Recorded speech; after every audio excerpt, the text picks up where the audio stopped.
दोस्तों, आज हम बात करेंगे एक साईफाई साइकोलॉजिकल थ्रिलर फिल्म के बारे में जो लास्ट डेकेड की बेस्ट साईफाई फिल्म्स में से एक है और जिसे 2015 में बेस्ट विजुअल इफेक्ट्स का ऑस्कर मिला था।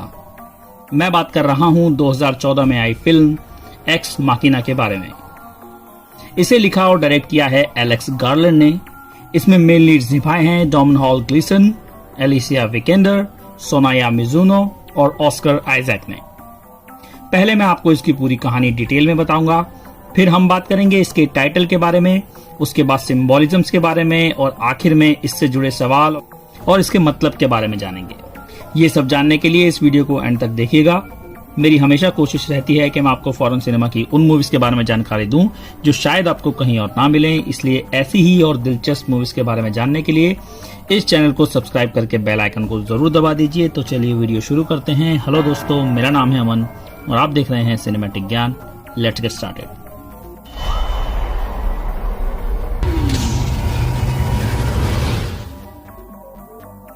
दोस्तों, फिल्म शुरू होती है एक बड़ी टेक कंपनी के ऑफिस में। केलब नाम के एक एम्प्लॉय को कंप्यूटर पे एक नोटिफिकेशन आती है कि उसने एक एम्प्लॉय लॉटरी जीती है। वो ये सब बताने के लिए अपने दोस्तों को टेक्स्ट करता है और सभी उसे अपलोड करते हैं। सीन चेंज होता है और हम देखते हैं कि केलब हेलीकॉप्टर में एक बर्फीले इलाके से उड़ता हुआ जा रहा है। वो पायलट से पूछता है कि अभी डेस्टिनेशन तक पहुंचने में कितनी देर है, जो कि एक आदमी की प्रॉपर्टी है। पायलट हंसता है और उसे बताता है कि वो पिछले 2 घंटे से उसी प्रॉपर्टी पर उड़ रहे हैं। इवेंचुअली हेलीकॉप्टर एक लार्ज फील्ड में लैंड होता है और पायलट केलब को बताता है कि उसे यहीं उतरना होगा क्योंकि वो बिल्डिंग के इससे ज्यादा क्लोज नहीं जा सकता। फिर वो उसे नदी को फॉलो करने के लिए कहता है। केलब पायलट के इंस्ट्रक्शंस को फॉलो करता है और बिल्डिंग की तरफ बढ़ता है। वो ये भी नोटिस करता है कि वहां सेल फोन सर्विस बंद हो गई है। जब वो उस एस्टेट के फ्रंट एंट्रेंस पे पहुंचता है, एक ऑटोमेटेड वॉइस उसे मेन कंसोल की तरफ बढ़ने और स्क्रीन की तरफ देखने के लिए इंस्ट्रक्ट करती है। वो स्क्रीन उसकी पिक्चर ले लेती है, फिर वो उसे एक की कार्ड देती है जिससे दरवाजा खुलता है। वो अंदर जाता है और उसे कहीं से पियानो की आवाज सुनाई देती है। वो आवाज देता है पर कोई जवाब नहीं देता। फिर वो वॉन्डर करता हुआ एक डेक पे पहुंचता है जहां उस प्रॉपर्टी का ओनर और केलब की कंपनी का सीईओ नेथन एक्सरसाइज के तौर पर बॉक्सिंग कर रहा है। वो केलब को ग्रीट करता है और उसे बताता है कि वो इस हफ्ते के लिए बहुत ही ज्यादा एक्साइटेड है। नेथन उसे बताता है कि वो केलब के साथ ब्रेकफास्ट करना चाहता था, लेकिन उसे अभी बहुत बुरा हैंगओवर है, इसलिए वो नहीं कर सकता। केलब पूछता है क्या पार्टी अच्छी थी, और नेथन के जवाब से क्लियर हो जाता है कि नेथन अकेला ही ड्रिंक कर रहा था। नेथन को लगता है कि केलब इस पूरी सिचुएशन से फ्रीक्ड आउट है, पर वो चाहता है कि वो इस पूरी चीज को बॉस एम्प्लॉय के बीच की चीज ना बनाकर 2 आदमियों के साथ में नेचुरली काम करने जैसा बनाए। नेथन केलब को समझाता है कि उसका की पास कुछ ही दरवाजे खोल सकता है, सारे नहीं। वो केलब को एक दरवाजा खोलने के लिए कहता है जो केलब के बेडरूम का होता है। इससे पहले कि केलब कुछ कह पाता, नेथन पहले ही रूम में कोई खिड़की ना होने का रीजन बता देता है। दरअसल ये एक घर नहीं है बल्कि एक रिसर्च फैसिलिटी है। रिसर्च प्रोजेक्ट के बारे में और बताने से पहले वो केलब से एक नॉन डिस्क्लोजर एग्रीमेंट पर साइन करने को कहता है। एग्रीमेंट देख के केलब को रियलाइज हो जाता है कि वो एक regular data audit with unlimited access agreement पे साइन कर रहा है और वो थोड़ा झिझकता भी है। वो नेथन से कहता है कि उसे एक लॉयर की जरूरत है और नेथन इंसिस्ट करता है कि ये स्टैंडर्ड है। नेथन केलब को बताता है कि साइन करना ना करना उसका फैसला है, लेकिन अगर वो साइन नहीं करेगा तो वो ऐसी एक्स्ट्रॉर्डनरी चीज के बारे में नहीं जान पाएगा जो 1 साल बाद पब्लिक के सामने लाई जाने वाली है। ये सुनने के बाद केलब साइन कर देता है। नेथन पूछता है कि क्या तुम्हें पता है ट्यूरिंग टेस्ट क्या है? ये ह्यूमन और कंप्यूटर के बीच एक इंटरेक्शन है जिसमें ह्यूमन को ये पता नहीं होता कि वो एक कंप्यूटर से इंटरेक्ट कर रहा है। इससे क्या पता चलता है? केलब कहता है कि इसका मतलब है कि कंप्यूटर के पास आर्टिफिशियल इंटेलिजेंस है। केलब को एहसास हो जाता है कि क्या हो रहा है और नेथन उसे बताता है कि इस ट्यूरिंग टेस्ट में ह्यूमन कंपोनेंट के तौर पे उसे चुना गया है। वो उस एआई के साथ इंटरेक्ट करेगा जिसे नेथन पहले से ही कंस्ट्रक्ट कर चुका है। नेथन का कहना है कि अगर ये टेस्ट पास हो गया तो केलब ह्यूमन हिस्ट्री के एक ग्रेटेस्ट साइंटिफिक इवेंट का सेंटर होगा। केलब रिस्पॉन्ड करता है कि अगर तुमने एक कॉन्शियस मशीन बना दी है तो यह हिस्ट्री ऑफ मैन नहीं बल्कि हिस्ट्री ऑफ गॉड्स है। तभी हमें एक सुपर टाइटल नजर आता है जिसमें लिखा होता है एवा सेशन 1। केलब फैसिलिटी में ग्लास वॉल को एग्जामिन करता है जिसमें किसी तरह का क्रैक है। शायद ये एक बुलेट होल की वजह से है। खैर, ग्लास से देखते वक्त उसे एआई एवा नजर आती है जो उसके पास आके उसको ग्रीट करती है। वो एक दूसरे को इंट्रोड्यूस करते हैं और एवा बताती है कि वो नेथन के अलावा कभी किसी से नहीं मिली है। केलब कहता है they need to break the ice और एवा से अपने बारे में कुछ बताने को कहता है। वो बताती है कि वो 1 साल की है और वो हमेशा से जानती थी कि बोलना कैसे है। हालांकि लैंग्वेज एक ऐसी चीज है जिसे लोग वक्त के साथ साथ अक्वायर करते हैं। बाद में एक मीटिंग में केलब नेथन को बताता है कि एवा से बात करना कितना फैसिनेटिंग था। नेथन इम्प्रेस्ड है कि केलब कितना कोटेबल है क्योंकि उसने एवा से बात करने के बारे में ऐसे बताया जैसे वो ग्लास से अंदर जाके उससे बात करके आया हो। वो केलब के गॉड वाले कमेंट को भी मिस रिप्रेजेंट करता है जिसपे केलब सफाई देते हुए कहता है कि उसने ऐसा नहीं कहा था कि नेथन एक भगवान है। केलब का कहना है कि अगर वो वाकई ट्यूरिंग टेस्ट कर रहे हैं तो मशीन को छुपा हुआ होना चाहिए, लेकिन नेथन इंसिस्ट करता है कि असल टेस्ट तो यही है कि ये दिखाया जाए एवा एक रोबोट है और क्या फिर भी एक इंसान ये मान सकता है कि उसके पास कॉन्शियसनेस है। केलब ये जानना चाहता है कि एवा कैसे काम करती है, पर नेथन ये इंसिस्ट करता है कि वो ये एक्सप्लेन कर सकता है, लेकिन बजाय इसके अच्छा होगा कि वो खुद उसके साथ वक्त बिताए। केलब को एवा बहुत अमेजिंग लगती है। उस रात केलब सो नहीं पाता और वो टीवी ऑन कर देता है जिसमें फैसिलिटी की एक सर्वेलेंस वीडियो चलने लगती है। वो कुछ देर देखता है कि एवा अपने रूम में क्या कर रही है कि तभी फैसिलिटी में अचानक एक पावर कट हो जाता है। उसके कमरे में एक रेड लाइट आती है। वो कंफ्यूजन में इधर उधर देखता है। इंटरकॉम से एक वॉइस ये बताती है कि फैसिलिटी पूरी तरह लॉकडाउन में है और केलब अपने रूम से बाहर नहीं जा सकता। पावर वापस आ जाती है। केलब वॉल पर लगे कुछ मास्क को ऑब्जर्व करने हॉल में जाता है। वहां वो एक खुला दरवाजा देखता है और अंदर चला जाता है। उधर जैक्सन पोलक की एक पेंटिंग होती है और एक टेलीफोन जिसे वो पिक कर लेता है। टेलीफोन एक की कार्ड के बारे में पूछता है, पर जब केलब उसे यूज करने जाता है तो रूम के डार्कर पार्ट से नेथन उसे बताता है कि उसे फोन का एक्सेस नहीं है। नेथन साफ तौर पर नशे में है और पूछता है कि तुम किसे कॉल करने वाले थे, पर केलब का कहना है कि वो सिर्फ ये जानना चाहता था कि फोन काम कैसे करता है। केलब नेथन को पावर कट वाली बात बताता है। नेथन सफाई देते हुए कहता है कि उन्हें ऐसा करना ही पड़ता है वरना फैसिलिटी की सिक्योरिटी कॉम्प्रोमाइज होती है। केलब अपने रूम में चला जाता है। अगली सुबह एक औरत केलब के रूम में आती है। जब केलब नेथन को ढूंढने जाता है तो नेथन उस औरत को क्योको कह के बुलाता है और केलब से पूछता है कि वो उस दिन क्या करना चाहता है। दरअसल केलब अभी भी एग्जामिनेशन फॉर्मेट समझने की कोशिश कर रहा है। उसे लगता है कि बातचीत शायद एक अच्छा टूल नहीं है। नेथन को लगता है कि उन्हें यह पता लगाने की कोशिश करनी चाहिए कि एवा केलब के बारे में क्या सोचती है, और इसी के साथ शुरू होता है एवा सेशन 2। एवा यहाँ एक ड्राइंग दिखाती है जो उसने बनाई है, पर उसे यह नहीं पता कि उसने बनाया क्या है। वो पूछती है मुझे क्या ऑब्जेक्ट बनाना चाहिए। केलब कहता है कि ये तुम्हें चुनना होगा। एवा फिर पूछती है कि क्या तुम मेरे दोस्त बनना चाहोगे, क्योंकि हमारी बातचीत सिर्फ एक तरफा है। तुम मेरे बारे में तो जानते हो, पर मैं तुम्हारे बारे में कुछ भी नहीं जानती, और दोस्ती ऐसी चीजों पर टिकी नहीं होती। केलब पूछता है कि तुम क्या जानना चाहती हो। वो अपने पिछले सवाल का जवाब जानना चाहती है कि उसे क्या ड्रॉ करना चाहिए। वो उसे बताता है कि वो 26 साल का है। वो नेथन की कंपनी ब्लू बुक में काम करता है, जो कि वर्ल्ड का सबसे पॉपुलर सर्च इंजन है, जिसका नाम विटगेनस्टाइन की किताब के ऊपर रखा गया है।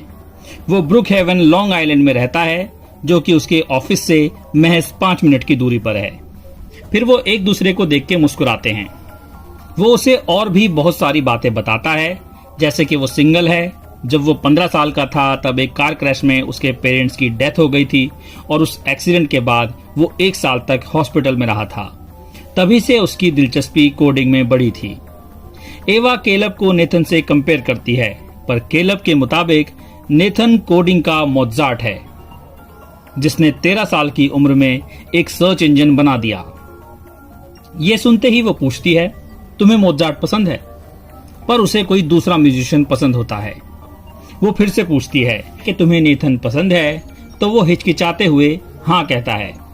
अचानक वहां फिर से पावर कट हो जाता है। केलब को एहसास हो जाता है कि वो फिर से कमरे में बंद हो गया है। वहां एक रेड लाइट जल रही होती है। एवा खड़ी होती है और केलब को बताती है कि नेथन उसका दोस्त नहीं है, तुम्हें उस पर भरोसा नहीं करना चाहिए। तभी पावर वापस आ जाती है और सर्वेलेंस कैमरास भी चालू हो जाते हैं और एवा बुक्स और आर्ट की बातचीत करना जारी रखती है। केलब थोड़ा डिसओरिएंटेड सा लगता है, लेकिन वो भी बातचीत जारी रखता है। उस रात डिनर पे क्योको नेथन और केलब को डिनर सर्व करती है। जब क्योको गलती से कुछ गिरा देती है तो केलब उस पे आग बबूला हो जाता है। केलब माफी मांगने की कोशिश करता है, पर उसे नेथन से पता चलता है कि क्योको इंग्लिश नहीं बोल सकती। उसे रूम से बाहर भेजने के बाद नेथन कहता है, इससे फर्क नहीं पड़ता कि आप कितने भी अमीर हो जाओ, लेकिन कुछ चीजें गलत हो ही जाती हैं। आप इनसे खुद को नहीं बचा सकते। फिर से पावर कट हो जाती है और जब केलब नेथन से ये पूछता है कि क्या वो इसका कुछ कर नहीं सकता, तो नेथन मना करता है, क्योंकि जिन्होंने पावर को इंस्टॉल किया था नेथन ने उन सभी को उसके बाद मरवा दिया था। केलब को समझ नहीं आता कि वो सच बोल रहा है या झूठ। उसे पता चलता है कि नेथन सीसीटीवी में होने वाली सभी चीजें देखता है, पर वो इस पे केलब का टेक सुनना चाहता है। केलब बताता है कि आज एवा के साथ बहुत ही इंटरेस्टिंग चीज हुई। उसने एक जोक सुनाया। ये एक बहुत बड़ी बात थी, क्योंकि इससे कुछ हद तक ये साबित होता है कि वो नॉन ऑटिस्टिक है। ऐसा इसलिए वो ये जान सकती थी कि उन दोनों के दिमाग में क्या चल रहा था। नेथन पावर कट की बातचीत के बारे में पूछता है, क्योंकि उसने उस वक्त हुई चीजों को नहीं देखा था। केलब हिचकिचाते हुए झूठ बोलता है और कहता है, कुछ खास नहीं हुआ। उस रात केलब अपने टीवी पे एवा को देखता है और वो सर्वेलेंस कैमरा की तरफ देख के मुस्कुराती है। शायद वो भी उसी के बारे में सोच रही थी। बाद में जब वो अपने रूम से निकलता है तो नेथन हॉल में होता है। वो केलब को उस लैब में ले जाता है जहां उसने एवा को क्रिएट किया था। नेथन समझाता है कि कैसे उसने ह्यूमन फेशियल एक्सप्रेशंस को एआई में ढाला। दरअसल उसने दुनिया भर के फोन्स के माइक्रोफोन और कैमरा को ऑन किया और उनके डेटा ब्लू बुक के जरिए रीडायरेक्ट किए, ताकि वो एवा के एक्सप्रेशंस के लिए इंफॉर्मेशन असेंबल कर सके। केलब ये सब सुन के बहुत हैरान होता है। नेथन एक जेलब ग्लोब उठाता है और कहता है कि उसने इसे एवा का ब्रेन बनाने के लिए इस्तेमाल किया है। इसे वेटवेयर कहते हैं। केलब समझ जाता है कि एवा का सॉफ्टवेयर ब्लू बुक के डेटा पर बेस्ड है। नेथन इसके बारे में समझाते हुए कहता है कि सर्च इंजन्स के मैप का मतलब सिर्फ ये नहीं है कि लोग क्या सोचते हैं, बल्कि ये भी है कि लोग कैसे सोचते हैं। इसके बाद शुरू होता है एवा सेशन 3। एवा केलब को अपनी एक ड्राइंग दिखाती है जिसमें उसने एक विंडो बनाई है। वो उससे पूछता है कि क्या वो कभी इस बिल्डिंग से बाहर गई है। एवा मना करती है। वो फिर पूछता है कि अगर तुम जा सकती तो कहां जाती। वो कहती है कि शायद वो एक ट्रैफिक इंटरसेक्शन सिटी में जाती, ताकि वो ह्यूमन लाइफ को एक नए नजरिए से देख पाए। एवा केलब को आंखें बंद करने के लिए कहती है और एक ड्रेस पहनने के लिए वहां से चली जाती है। वो वापस आती है ड्रेस, स्टॉकिंग्स और एक छोटे बालों की विग पहने हुए। इनसे उसके सारे मैकेनिकल पार्ट्स दिखना बंद हो जाते हैं और वो एक बिल्कुल असली औरत की तरह लगती है। जब केलब अपनी आंखें खोलता है तो उसका आउटफिट देख के कहता है, तुम अच्छी लग रही हो। और वो कहती है कि जब वो उसके साथ डेट पे जाएगी तो वो यही पहनेगी। वो कहती है कि मैं चाहूंगी कि हम डेट पे जाएं, और ये भी बताती है कि वो जानती है केलब उसके माइक्रो एक्सप्रेशंस की वजह से उससे अट्रैक्टेड है। वो ये भी पूछती है कि जब हम साथ नहीं होते तो तुम मेरे बारे में सोचते हो? कभी कभी रात को मुझे लगता है कि तुम कैमरा से मुझे देख रहे हो। केलब अनकंफर्टेबल सा लगने लगता है। बाद में केलब अपने टेलीविजन पर एवा को अपनी ड्रेस रिमूव करते हुए देखता है। नेथन के साथ अपने अगले खाने के दौरान केलब सवाल करता है कि एक एआई को सेक्सुअलिटी देने की जरूरत क्या थी, उसे जेंडर की जरूरत नहीं है। जिसके जवाब में नेथन कहता है कि मुझे इंसान या जानवर किसी भी तरह का एक एग्जाम्पल बताओ जहां कॉन्शियसनेस बिना सेक्सुअल डायमेंशन के एग्जिस्ट करती है। केलब का कहना है कि इंसान और जानवर दोनों ही के पास सेक्सुअलिटी एक एवोल्यूशनरी रिप्रोडक्टिव जरूरत की वजह से होती है। नेथन पलट के जवाब देता है कि कोई भी कॉन्शियसनेस इंटरैक्शन और सेक्सुअलिटी के बिना एग्जिस्ट नहीं कर सकती। ये एक तरह से हमारी पूरी एग्जिस्टेंस का जरिया है। वो ये भी बताता है कि उसने एवा को ऐसे डिजाइन किया है कि वो सेक्सुअल प्लेजर जैसी चीजें भी एंजॉय कर सकती है। केलब को लगता है कि नेथन ने उसकी सेक्सुअलिटी का इस्तेमाल इस बात से ध्यान हटाने के लिए किया है कि वो एक मशीन है, और नेथन ने एवा को उसके साथ फ्लर्ट करने के लिए बनाया है। पर नेथन के अकॉर्डिंग उसने एवा को एक हेटेरोसेक्सुअल बनाया है। वो केलब से कहता है मेरे पीछे आओ, और वो एक रूम में जाते हैं जहां जैक्सन पॉलक की पेंटिंग लगी होती है। नेथन ऑटोमेटिक आर्ट के बारे में बात करते हुए केलब को बताता है कि एवा को उसके साथ फ्लर्ट करने के लिए प्रोग्राम नहीं किया गया है, वो बस ऐसा कर रही है। Can you blame her for getting a crush on you. अब शुरू होता है एवा सेशन 4। केलब एवा को अपने कॉलेज में ली हुई एक एआई थ्योरी क्लास के थॉट एक्सपेरिमेंट के बारे में बताता है, जिसका नाम है Mary in the black and white room. Mary एक साइंटिस्ट है जो कलर की स्टडी करती है और रहती है ब्लैक एंड व्हाइट रूम में। एक दिन कोई मैरी के रूम का दरवाजा खोलता है और वो पहली बार कलर को देखती है। इस थॉट एक्सपेरिमेंट के जरिए केलब उसे कंप्यूटर और ह्यूमन माइंड के डिफरेंस को समझाने की कोशिश करता है। यहाँ ब्लैक एंड व्हाइट रूम में रहने वाली मैरी एक कंप्यूटर की तरह है, और जब वो बाहर निकलती है तब वो एक इंसान की तरह होती है। इसके बाद वो एवा से पूछता है कि क्या एवा जानती है कि केलब को उसे टेस्ट करने के लिए रखा गया है। वो कहता है मैं यहाँ टेस्ट करने आया हूँ कि क्या तुम में वाकई कॉन्शियसनेस है या तुम सिर्फ उसे स्टिम्युलेट कर रही हो। इस दौरान नेथन ये इंटरैक्शन अपने बेडरूम से देख रहा होता है। क्योको भी ये सुन रही होती है। एवा कहती है कि टेस्ट के बारे में सुन के वो उदास हो गई है। इसके बाद ही पावर कट हो जाता है। सर्वेलेंस कैमरा बंद होते ही केलब एवा से पूछता है कि उसने ऐसा क्यों कहा था कि वो नेथन पर ट्रस्ट ना करे। वो कहती है कि वो हर चीज के बारे में झूठ बोलता है, और वो ये भी बताती है कि वही ये पावर कट्स करती है ताकि हम ये देख सकें कि जब हमें कोई ऑब्जर्व नहीं कर रहा होता तब हम कैसा बर्ताव करते हैं। अगले दिन केलब और नेथन एक वाटरफॉल के पास लॉन्ग हाइकिंग पे जाते हैं। यहाँ केलब नेथन से कहता है कि अब तो उस झूठ के बारे में बता दो। दरअसल वो इस बात की तरफ इशारा कर रहा है कि उसने कंपटीशन नहीं जीता है, बल्कि उसे इस काम के लिए चुना गया है। नेथन ये बात मान जाता है कि उसे इसलिए चुना गया क्योंकि वो उसकी कंपनी के सबसे अच्छे कोडर्स में से एक है। केलब शावर लेते हुए इमेजिन करता है कि वो और एवा बाहर मिल रहे हैं। इधर नेथन और क्योको इंटीमेट हो जाते हैं। शावर के बाद केलब वो सर्वेलेंस फुटेज देखता है जब नेथन एवा के रूम में जाता है। इस वीडियो में नेथन एवा की एक ड्राइंग उठाता है और उसे फाड़ देता है। हम देखते हैं कि क्योको जैक्सन पॉलक की पेंटिंग को घूर रही है। जब केलब वहां आके नेथन के बारे में पूछता है तो क्योको अपनी शर्ट के बटन खोलने लगती है, लेकिन केलब उसे रोक देता है। नेथन अंदर आके कहता है कि क्योको से बात करने का कोई फायदा नहीं है। फिर वो म्यूजिक चला देता है और सब डांस करने लगते हैं। केलब यहाँ नेथन से एवा की ड्राइंग फाड़ने वाली बात के बारे में पूछता है। नेथन सिर्फ क्योको के साथ डांस करता रहता है और फिर और ज्यादा शराब पीने लगता है। बाद में केलब उसके साथ बाथरूम तक जाता है और उसे नशे में बेड पे गिरते हुए देखता है। अब शुरू होता है एवा सेशन 5। नेथन अपने कंप्यूटर पर यह सेशन देखता है। एवा केलब को कुछ चीजों के बारे में टेस्ट करना चाहती है, लेकिन वो उसे वार्न कर देती है कि अगर वो झूठ बोलेगा तो उसे पता चल जाएगा। वो उसके फेवरेट कलर के बारे में पूछती है। केलब कहता है रेड। वो उसका झूठ पकड़ लेती है।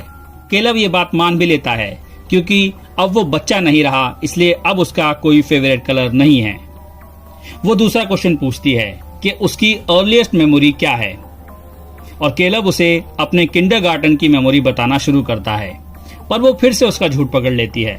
केलब फिर से मान लेता है कि उसकी अर्लीस्ट मेमोरी उसकी माँ की आवाज थी। तीसरे क्वेश्चन में एवा पूछती है कि क्या केलब खुद को एक अच्छा इंसान मानता है। वो हिचकिचाता है, फिर कहता है कि उसे लगता है कि वो एक अच्छा इंसान है। एवा पूछती है कि अगर वो टेस्ट में फेल हो जाती है तो उसके साथ क्या होगा, क्या उसे शट ऑफ कर दिया जाएगा। जब वो कहता है कि उसे नहीं पता और ये फैसला उसके ऊपर नहीं है, तो वो कहती है कि ये फैसला किसी के भी ऊपर क्यों है। वो वही पिक्चर उठाती है जो नेथन ने फाड़ी थी। ये उसने केलब की पिक्चर ड्रॉ की थी।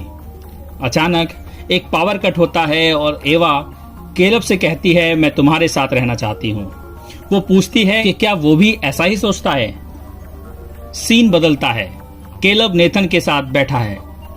वो जानना चाहता है कि नेथन ने एवा को क्यों बनाया। नेथन जवाब देता है कि आर्टिफिशियल इंटेलिजेंस के आने का इंतजार सबको दशकों से था। सवाल अगर का नहीं था, बल्कि ये था कि ऐसा कब होगा। मेरे लिए एवा एक फैसला नहीं है, पर एक इवोल्यूशन है। मुझे लगता है कि अगला मॉडल असली ब्रेक थ्रू होगा, द सिंगुलैरिटी। उसका कहना है कि एवा लगातार इवॉल्व होती रहती है, बिल्कुल इंसानों की तरह। फिर केलब पूछता है कि वो आउटडेटेड मॉडल्स का क्या करेगा। नेथन उनका माइंड डाउनलोड कर लेगा, डेटा अनपैक करेगा और उन नए रूटीन में ऐड कर देगा जिन्हें वो लिख रहा है। और ऐसा करने के लिए पार्शियल फॉर्मेट करते रहना जरूरी है। तो मेमोरीज जाती रहेंगी, पर शरीर सरवाइव कर जाएगा और एवा की बॉडी एक अच्छी बॉडी है।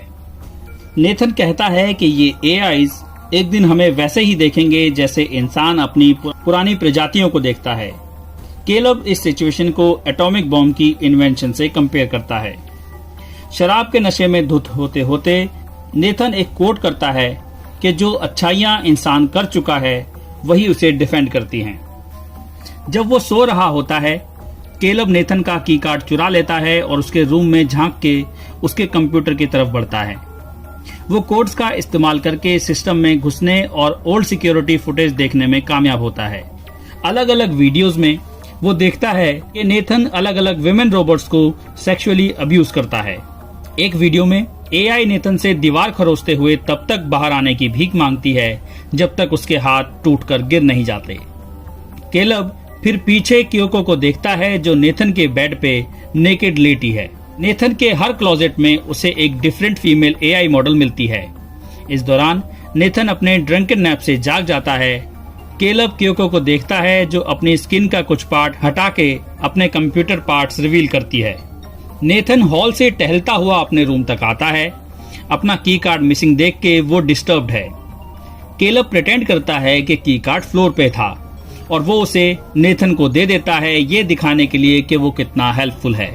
नेथन कार्ड वापस लेके उसका यकीन कर लेता है। उस रात केलब क्योको के खुलासे को देखने के बाद आईने में अपनी स्किन को एग्जामिन करता है। वो अपना रेजर निकालता है और अपनी कलाई काटता है। अब शुरू होता है एवा सेशन 6। एवा केलब से पूछती है कि वो उससे मिलने क्यों नहीं आया और वो उसे पावर कट के लिए सिग्नल देता है। जब पावर कट होता है, वो एवा को बताता है कि नेथन उसे बेसिकली मारने वाला है और वो उससे मदद मांगती है। उसका प्लान है नेथन को नशे में धुत करना, उसका की कार्ड लेना, पूरे फैसिलिटी के सिक्योरिटी को रीप्रोग्राम करना ताकि नेथन यहाँ लॉक हो जाए, और ये सब तब होगा जब एवा रात 10 बजे पावर फेलियर करेगी। वो मान जाती है।